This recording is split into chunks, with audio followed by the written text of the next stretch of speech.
একটু ভুলের জন্য কত বড় ক্ষতি হয়ে যেত আজকে। শুভ সকাল, আসসালামু আলাইকুম। সবাই কেমন আছেন? আশা করছি অনেক ভালো আছেন। আলহামদুলিল্লাহ আমরাও ভালো আছি। সকাল বাজে এখন 6টা। ঘুম থেকে উঠলাম, নাস্তা বানাইতেছি।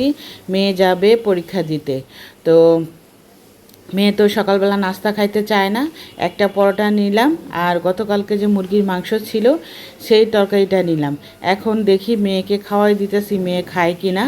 ও তো খাইতেই চায় না। সকালবেলা ঘুম থেকে উঠলেই নাকি ওর কিছু খাইতে মন চায় না। জোর করে একটা রুটির অর্ধেক খাওয়াই দিলাম। এই যে ও এখন চলে যাচ্ছে কলেজে পরীক্ষা দিতে। সবাই দোয়া করবেন আমার মেয়ের জন্য, জানি ভালোভাবে সুস্থভাবে বাসায় আসতে পারে, আর সব সময় জানি ভালো থাকে, সুস্থ থাকে, আর পরীক্ষাটা জানি ভালো হয়। আর এই যে যাওয়ার সময় নিধির বাবা আবার কি জানি ভুলে গেছিলো, সেটা আবার রুম থেকে নিয়ে নিল। আর এই যে এখন মা, আমি আবার দাঁড়াইছিলাম, তো বাবা মেয়ে দুইজনে মিলে চলে যাচ্ছে।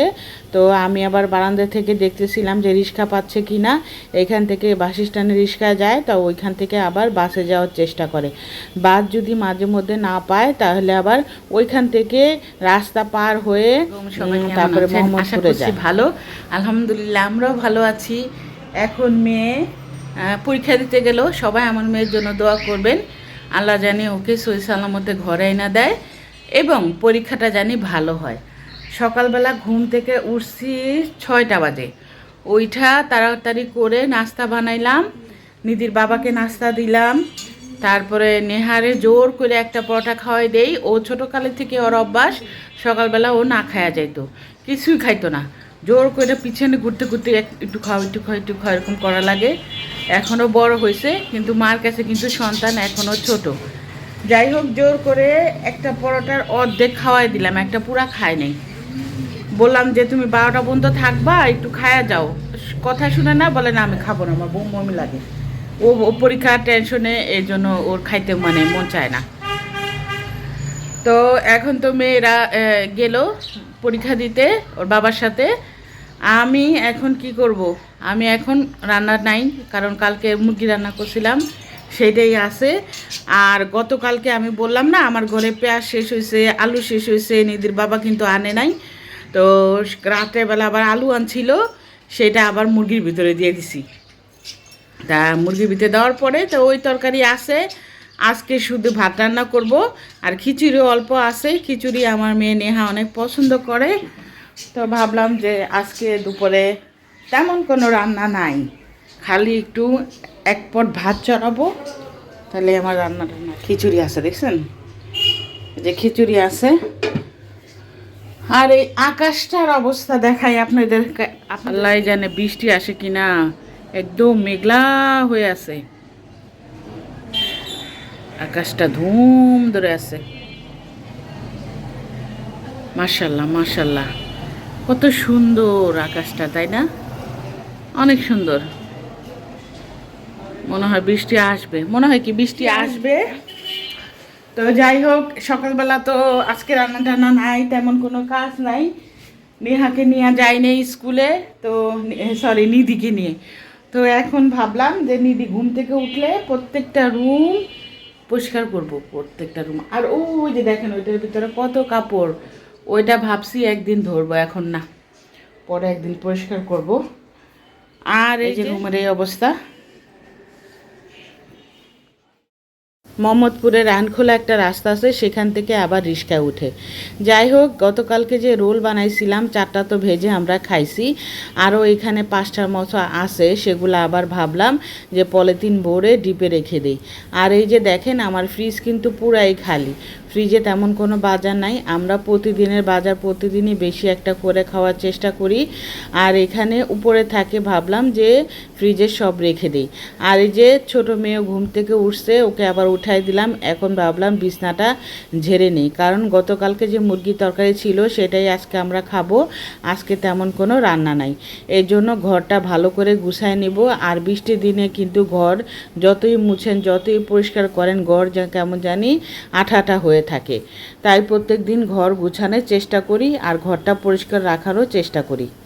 আর যেদিন মনে হয় রান্না নাই, আজকে ঘরে তেমন কোনো কাজ নেই, সেদিন কিন্তু আরও কাজ আমার মনে হয় বেড়ে যায়। এই যে দেখেন বিছনাটা ভালো করে ঝেড়ে নিলাম। মেয়ে এখন ওয়াশরুমে গেছে, ও আবার মুখ ধুয়ে আসলে ওকে আবার নাস্তাটা দিয়ে দিব। আর নিহাতো অর্ধেক পরোটা জোর করে ওকে খাওয়াই দিলাম, আর নিধির বাবা আবার চা দিয়ে নাস্তা খাইলো। আর এই যে দেখেন এই রুমের বিছনাটা আমি ঝেড়ে নিব। ওরা এই রুমের দিনের ভিতরে এসে দিনে যখন দুই বোনে এখানে এসে গল্প করে, মোবাইল দেখে, পড়াশোনা করে এই রুমটার ভিতরেই, তাই এই রুমটাও ভালো করে পরিষ্কার করার চেষ্টা করি। আর এই রুমের বিছনার চাদর তো চেঞ্জ করে দিছি, সেটা তো আপনারা দেখলেনই। এই চাদরটা আমার অনেক দিনের আগে ছিল, এটা আমাকে একজন গিফট করছে, তো সেই চাদরটা আমি আমার খাটে বিছাই নাই, এখন আবার এই বিছনার ভিতরে বিছাইলাম। মাশাআল্লাহ খুবই সুন্দর লাগতেছিল। আর এই যে ওয়েদারটা দেখছেন একদম ধুম ধরে আছে, আমি তো টেনশনে আছি যে ওরা নিয়ে আবার বৃষ্টিতে ভিজে যায়। এখনকার বৃষ্টিতে ভিজলে কিন্তু জ্বর আসে আর ঠান্ডা লেগে যায়, আর নিধির বাবার কিন্তু একটুতেই ঠান্ডা লেগে যায়। আর আমার নেহা নিধি দোনোজনই কিন্তু ওরা বৃষ্টিতে ভিজতে পারে না, ওদের ছোটোকাল থেকে বৃষ্টির পানি মাথায় পড়লেই সাথে সাথে জ্বর আসবে আর ঠান্ডা লেগে যায়। এখন আবার নিধিকে চা দিয়ে ডুবায় নাস্তা দিচ্ছি। ও সব সময় চা দিয়ে ডুবায় নাস্তা খাওয়ার চেষ্টা করে। ওকে এত বলি ডিম খাও, ও না ডিম খাইতেই চায় না। তো এখানে আবার গতকালকে খিচুড়ি ছিল, সেটাই আবার গরম করে নিছি। আর 2 পিস পাউরুটি আছে, গতকালকে আনছিল নিধির বাবা, সেটা আবার রেখে দিলাম। আর এই যে টেবিলটা ভালো করে মুছে নিলাম। আর দেখেন আমার মেয়েরা, দুইটা মেয়ে বড় হয়েছে, কিন্তু ওদের বুদ্ধি মনে হয় এখনও বড় হয় নাই। ওর হলো 4 তারিখ থেকে পরীক্ষা, ও নাকি ওর গ্রুপে দেখছে 5 তারিখ। গতকালকে রাতে হঠাৎ রাত 10টার সময় দেখে গ্রুপে যে 4 তারিখে পরীক্ষা। আর তো চিল্লাচিল্লি শুরু হয়ে গেছে, আম্মু আমি যদি এখন না দেখতাম। দুপুরবেলা তো তেমন কোনো রান্না নাই, গতকালকে যে মুরগি আছে সেটাই দেখলেন জাল দিতেছি। আর ঘরটা পুরা ফ্ল্যাটটা ভালো করে পরিষ্কার করে নিলাম, টেবিলটা মুছলাম, ওই রুমের বিছনা জানলাম, এই রুমের বিছনা জানলাম, পুরা ফ্ল্যাটটা ভালো করে ঝাড়ু দিয়ে পরিষ্কার করলাম, রান্নাঘরটাও পরিষ্কার করলাম। এখন ওই যে রান্নাঘরে তরকারিটা জাল দেওয়া হইলে ভাত চড়াই দিব। আর নেহা এখনও আসে নাই, নেহার পরীক্ষা শেষ হবে 12টা বাজে, আস্তে আস্তে প্রায় 12:30 পৌনে 1টা বাজবে। তো আশা করছি আমার এই ব্লগটা আপনাদের ভালো লেগেছে। যদি ভালো লাগে আমার চ্যানেলটা সাবস্ক্রাইব করবেন, লাইক করবেন, কমেন্ট করবেন, শেয়ার করবেন। আর যারা পেজ থেকে দেখছেন তারা অবশ্যই পেজটা ফলো করবেন। তো প্রতিদিনে যে টেবিলটাও দেখেন মুছছি, টেবিলটাও ভালো করে পরিষ্কার করছি। তো প্রতিদিনের কাজ প্রতিদিনই করার চেষ্টা করি, একদিন যদি না করি ঘর অনেক নোংরা হয়ে যায়, মানে ধুলা পইরা ঘর একদম অপরিষ্কার হয়ে যায়। হাজার অসুস্থ থাকলেও আমি করার চেষ্টা করি, মেয়েরা যখন করে না আমার পছন্দ হয় না, মেয়েদের দিয়ে আমি করাইতেও চাই না, আমার মেয়েদের দিয়ে কোনো কাজ করাই না আমি, কারণ মেয়ে হয়ে জন্মাইছি, আমাদের কিন্তু সংসারে কাজ করতে হবে। এটা আমি আমার ব্লগ যারা রেগুলার দেখেন তারা আমি সবসময় তাদেরকে বলে থাকি, আপনারা মেয়েরা যারা ঘরে আছে তাদের চেষ্টা করবেন মেয়েদের কাজ করতে না দেওয়ার, কারণ প্রত্যেকটা মেয়েরই সংসার হবে, স্বামী হবে, সংসার হবে, শ্বশুর শাশুড়ি হবে, বাচ্চা হবে, তখন তাদের সারা বছর কাজ করতে করতেই দিন যাবে। বাবার বাড়ি থেকে যদি কাজ করে তাহলে কিন্তু ওদের ওইটা মেমোরিতে থেকে যাবে যে আমি বাবার বাড়িতেও কাজ করছি, শ্বশুর বাড়িতেও কাজ করছি। আমার যেরকম মনে করেন মনে কোনো কষ্ট নাই, আমি বাবা মার বাসায় যখন ছিলাম তখন আমি কিছুই করতাম না, আর যখন শ্বশুরবাড়ি গেছি এটা প্রত্যেকটা মেয়েরই করতে হয়, আমার একা না। তো এটা আমি অনেক কাজ করছি, আবার অনেক কিছু শিখছি, রান্না বান্না। তো যাই হোক প্রত্যেকটা মেয়েরই এরকম করতে হবে, অনেক কথা বলে ফেললাম। এর জন্য আমি চেষ্টা করি আমার মেয়েদের কোনো কাজ করা না দেওয়ার জন্য। হ্যাঁ টুকিটাকি করে মাঝে মধ্যে, যখন আমি অসুস্থ থাকি বিছনা ঝাড়ে, তারপরে ভাত রান্না করা, ভাতের মার গালতে পারে না, ভাতটা ধুয়া চড়ায় দেয়, আবার ভাজি রান্না করে, ডাল রান্না করে, এগুলা করার চেষ্টা করে। আর যখন আমি সুস্থ থাকি তখন আমি চেষ্টা করি আমার ঘরের কাজ করার জন্য, আমি আমার মেয়েদের জন্য কোনো কাজ করাই না। যাই হোক আমার মেয়েদের জন্য আপনারা দোয়া করবেন, আল্লাহ জানি আমার মেয়েদের নেক হায়াত দান করে এবং সুস্থ রাখে। আমি প্রত্যেকটা মা বাবার সন্তানের জন্য দোয়া করি, আল্লাহ জানি তাদের সুস্থ রাখে এবং হেফাজতে রাখে। তো দেখতে থাকেন, আশা করি আমার এই ব্লগটা ভালো লাগবে। আর যারা অলরেডি চ্যানেলটা সাবস্ক্রাইব করছেন তাদেরকে অনেক অনেক ধন্যবাদ, আর যারা এখনও করেন নাই প্লিজ আমার চ্যানেলটা সাবস্ক্রাইব করবেন।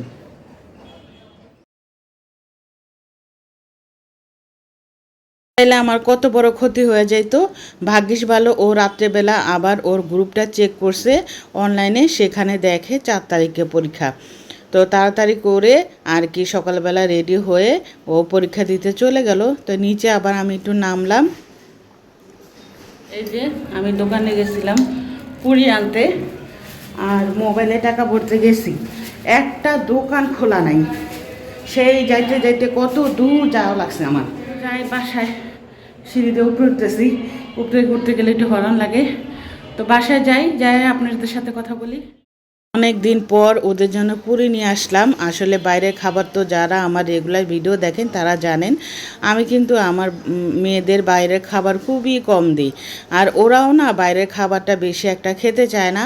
তো মাঝে মধ্যে যখন একদম আলসামি লাগে কিছু বানাইতে, তখন বাইরের খাবার ওদের কিনে দিই।